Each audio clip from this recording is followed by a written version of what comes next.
Hello everybody. Firstly, I would like to bring to your notice that your last chapter exim trade is classified into four parts. Part 1, Part 2, 3 and 4. So the Part 1 video is here, where the Part 1 will be dealing with exporting, Part 2 is on importing, Part 3 is on exim trade, and Part 4 is on balance of payment. So let us start our Part 1 of exim trade, that is on exports. In the first slide, the meaning of export is mentioned. Like all of us know, it's very inevitable that we conduct ourselves business wise or technology wise or sharing of knowledge wise or movement of people wise, let it be any of the resources or any such help that you want. No country is self-sufficient. There is nothing like I'm well equipped, I have all the amenities that I require, I have all the money that I need, I have all the knowledge that I have. You can't say that you are impeccable. You can't say that you have everything that you need. Some or the other way, there comes something called as lacking. Probably in the area of human beings, you might lack. Probably in the area of technology, you might lack. Probably in the area of education or research, you might lack. So when there is this lacking with respect to any of the arenas, any of the resources, it's inevitable that you purchase. It's inevitable that you ask help from the other country in the sense we're talking about international business, and that's why I'm bringing countries in the picture and not human beings. So as a country, when you want to run, when you want to have a stronger economy, when you want to work function hassle free, and you lack few things, it's inevitable that you go for purchasing. And on the other side, suppose you have few of the amenities in amples, you have few of the amenities in more than sufficiency level. It can be people, it can be technology, or it can be any such resource with the utility factor in it. You have it, all your people are using it, all your people are satisfied with the way that you have catered to their needs, yet there is leftover or unused resources in your country which you feel are better to be sold to the other countries who are in need of it. So when this context, in the international business context, when you have resources in such a quantity, in such a level that is more than required, more than needed, and when they are left unused and when they are left untouched, it's always knowledge, it's always a clever decision if you transfer the same to the other countries in the name of exporting. So exporting is basically forgetting about the geographical boundaries. It's about loosening down your territories and just selling your goods, selling your artifacts, selling your technology, or selling anything to the other country who are in the dire need of it. So when we talk about exporting, it's about basically selling to the other country in the international business context. And let us just discuss what are the benefits that exports can possibly fetch to a country if a country goes for exporting. Firstly, you will get an extended market. Suppose you are a domestic company, you have been a domestic company so far, and when you think that you are capable of catering to the needs of the people who are not your people but people of the other countries, because you have resource with you, you have the caliber with you, you have the capital with you, you have everything that is required. All you require is to forget the territories and go aim at bigger things. When that is the case, obviously your market gets enlarged, your market share will get enlarged. So it's not only you catering to the needs of your domestic people, at the same time you are able to cater to the needs of the people of the other country. It's very common that there is this expansion of markets takes place when you go for exporting. And other possible advantage or benefit of exporting is that it increases your sales potential, because when you can have the sale orientation towards your people, and when you can change your approach or enlarge your approach of selling products to your people and to the other people, to the other countries at the same time, like multitasking, obviously that augments your potentiality of selling. So your sales will be augmented, your market share will be augmented, and in turn what will happen, your profit quotient will get augmented, because all these three things are like multi-wired, they are interconnected to each other. So each one of them will have their own share of influencing, like better market share, better sale potential. Ultimately it will lead to revenue augmentation or revenue generation or profit enhancement. At the same time, the greater production of your exports will lead to larger economy of scales. Economy of scale talks about the more quantity of products that you choose to produce, the cost per the unit, cost per product, or cost per a particular output will be reduced. So if you want to enhance your productivity, enhance your number of units or production that you want to do, economies of scale is always easy to achieve. So even that can be achieved if you go for exporting. So these are the basic benefits of exporting. And when you have benefits, when you have advantages, you obviously got to have few drawbacks as well. So the first drawback that possibly can relate to the context of a international business and exporting, it's that when you're choosing to focus on to the new customers, when you're choosing to get acquainted with your new customers here are the customers of the other country. When you're choosing to get yourself rooted into the region which is not your region, basically what will happen, you tend to miss out on your current existing customers. Like you can't handle two things at once. Probably you're not proficient enough, probably you're very new to this particular way of doing business, probably any of that cases, but it's very difficult to manage two things at the same time, especially when you're a novice, especially when you lack experience in this multinational context or in the overseas markets. So you might lose out on your current customers. And the other major drawback that you could possibly face is that you might feel it a bit difficult to manage your remote relationships. I mean to say, you are a domestic company owner and you've been serving to your domestic people so far, and you have all the options where you can connect with them directly. Like you can get the promotions done, you can get the basic data if at all you want to have some sort of knowledge to be shared or knowledge to be gained from your people directly. You have all the options to do it because they are reachable. But when you are here, but you are operating somewhere, you're selling your products somewhere, you're selling your products to a particular supplier, when you're exporting, basically you're doing it to somebody else whom you never seen. So this becomes a remote sort of a relationship which is difficult to handle.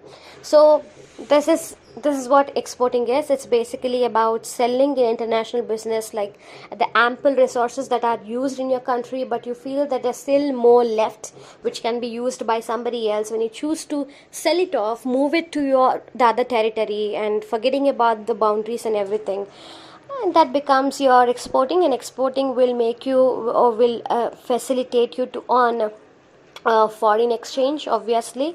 And we've discussed about the benefits and drawbacks of exporting as well. So let's go to the next slide. The next slide here talks about stages in export process or the procedures in export process. Suppose you want to be an exporter or you are an exporter, there are 6 established stages that you have to go through in order to hassle freely move your items or services or goods or whatever with the utility in it, to move it from your country to the other country. This is this layered 6 phases that you have to go through. Let's see the first one, that is preliminaries. So in this preliminary stage, what will happen, there comes this very important and very significant aspect or a facet to preliminaries, that's called as exporter and importer code. It's called as importer exporter code or IEC code or IEC number, which is generated when you want to become an exporter, the very first thing is that you want to label yourself, right? You want to label yourself that you're an authorized dealer, you're an authorized exporter. In that way, you have to have this IEC number with you in order to start off your venture. So this IEC number must be generated firstly. It can be for an individual, it can be for a business house, it can be for an export oriented company. Basically, you gotta have it. And once you have this IEC number, next comes the membership in certain bodies. You gotta become a member, preferably in this export promotional councils or Indian trade promotion organizations. In order to have your identity to be proven and to be stronger, you gotta have a membership along with the IEC number, and then registration comes in the preliminaries, which is you gotta register with the promotion councils or sales tax authorities, etc., again for the authentication purpose. So the first stage in export process is about preliminaries. Under preliminaries, you have to have your IEC number, that is importer exporter code, with you, and then you have to obtain a certain membership from few bodies, and then you have to register yourself under few councils or authorities. So that's the first stage of starting your export venture. And the second stage is inquiry, offer and receipt of confirmed orders. So in this inquiry, offer and receipt of confirmed orders, there are quite a number of things that will come into the pro forma invoice. There's an invoice which includes certain details, very essential details about an exporter or the person who is going to buy from your end. The first detail there can be name of the buyer. The second detail could be description of the goods that you sell, that you have to define the goods, what is the quantity, what is its utility, how it looks, and what are the things used in it, and everything, basic details about the product that you want to sell. Must be included, and price per unit and price for the entire quantity you want to ship must be included. And fourthly, conditions of sale. Again, what are the conditions or criteria that must be satisfied by the buyer to get your products to be sold from your end to there. And again, you have this confirmed order, export license, and procuring finance. All these particular details are and must be fulfilled by the exporter in this pro forma invoice under inquiry, offer and receipt of confirmed orders. And the third stage of exporting is regulations regarding exporter. In this regulations regarding exporter, again you will have this packing and marking, that is labeling, quality control and pre-shipment inspection. Again, to check the quality of your products, you gotta have the inspection to be done, because probably when you were assured that your products are supreme, you are sure the quantity is good, you are sure that your products are impeccable, but when they reach out from your place and when they have to move a lot of kilometers away to reach to the concerned buyer out there, they shouldn't be disappointed with the quality. It's very important that you check your quality before you move them. So that will happen in this particular regulation regarding exports, where you the packing will be checked and the quality will be checked, and excise duty rebates will also be implied. Suppose in the future after some days, having been exported and got foreign exchange to the country, you must be awarded, you must be recognized and appreciated. So there, if at all you have satisfied all the criteria and you've moved a proper quantity and the quality of goods, and your buyer is, the importer there, is happy, there comes this rebates or invoice which is from the government of India or any such government authorities. They appreciate you in terms of rebates, that is tax concessions. Even that will be dealt and spoken in this particular third stage itself. And moving to the fourth stage, it's the shipment stage, the actual movement or transportation of the goods or the services by ships or by waterways or airways. These two predominant ways of moving out or making your products distributed from your country to the other country. Okay, so this will be shipment stage. And the fifth one is again payment procedure. So payment procedure is like negotiable instruments of banks, financial institutions will come into the picture, where your products are moved and they're safely reached or fell into the hands of your importer. And now comes the money. Money might be directly from the importer to exporter, or from the importer's bank to the exporter's bank, or any such combinations that you can use. These will be again discussed previously, but will be executed in this fifth stage. And the last stage is export incentives. As I told, if the transaction been hassle free, and you must be recognized, because exporting or making country exported is something that is very very important for any country for their economy building. So in that way, incentives regarding exporting is very important, and that will be given to the particular exporter once the shipment is done, payment is done, and later at the end they will get the export incentives to them. So these are the 6 stages of exporting. Let's go to the next slide, where the documents required in export trading is mentioned. The first one here is export invoice.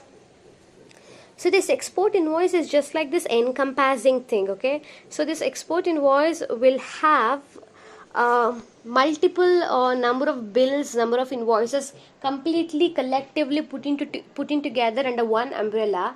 All the quintessentials and essential documents needed, invoices needed for proper and safe transmission or exporting are kept under one particular head called as export invoices. So this might include a common invoice or a pro forma invoice, where the buying and selling quantity of goods are mentioned, the types of goods mentioned, the descriptions mentioned, seller and buyer points, and the contact and the bank details. Everything will be mentioned under this particular document, that is export invoice. And the second one is packing list. Under packing list, you will have these details, which are like contents of the package and quantity of the goods, price of the goods, date on the time of dispatch, date on the time of arrival, and tax rate, tax rebates if there is any. So these will be mentioned on the packing list. And the fourth one is certificate of origin. So certificate of origin, it's like it's for authentication. Suppose as an exporter I say that these products which will be shipped to a particular country are emerged, are origined in this place of India, and I gotta literally get the certificate of origin for the authentication to prove that all the details that I have given about the product and their manufacturing and about their preparation is original. It's not faked or it's not manipulated. So for the authentication purpose, you have to get your certificate of origin, which is again important document under export trading. And next you have is bill of lading. Okay, so bill of lading is a shipment invoice or shipment bill, where in bill of lading you have this shipper and the carrier. Shipper is somebody, an exporter. Carrier is somebody who carries the goods with himself and makes the goods reach a particular importer on the other side of the globe, in the other country. So what happens in this bill of lading? An exporter who is a shipper, he gives a particular quantity of the goods, price of the goods, and description of the goods and everything along with the products, along with the services to the shipper, and he will sign or on the bill of lading, and both of them have to acknowledge it. And later the same bill of lading along with the products will be given to the importer for checking purpose. It's like a common thing that connects between a shipper and a buyer, and the carrier being between them as a common point. So that is bill of lading is also one such important document in exporting. And the fifth one is that cart ticket. Cart ticket in the fifth one document required for exporting. So the cart ticket is something that is verified by the port authorities, ports, to satisfy the vehicles in which are aiming only those goods or carrying only those goods that are mentioned in the car ticket. So car tickets basically will have the description of the goods and will have all the possible details that are required to be known about the goods in the car ticket mentioned, where it will be checked and verified by an authority, by authorities at the ports, just to see that they are genuine, they're carrying what they mentioned in the car ticket. So it's again for the verification purpose. So these are the basic and very important documents required in export trade.